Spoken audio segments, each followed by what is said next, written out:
Tingnan mo, may sirena. Hindi yan sirena, goldfish yan.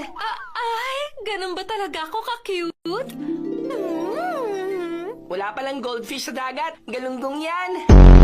Sunod, sandali lang! O ito, isuot mo tong sombrero habang nandito ka sa Japan. Ano? Isusuot ko ito. Ang pangit naman ito.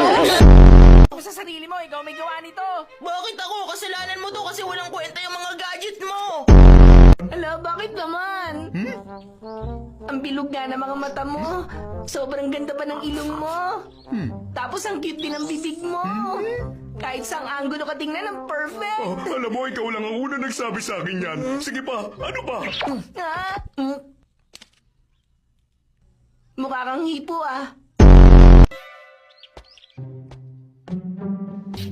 Wow, magkamukha silang mag-amo ah. Parang magkilala. Dami ng isda dito. Oo. Wait, tingnan mo, pugito oh. Nakakatakot naman yun. Ako lang yun, wag ka magugulat ah. Asan na Tanuki?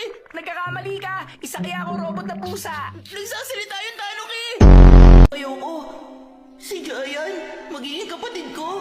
Si Jayan, magiging kapatid ko. Kapatid ko.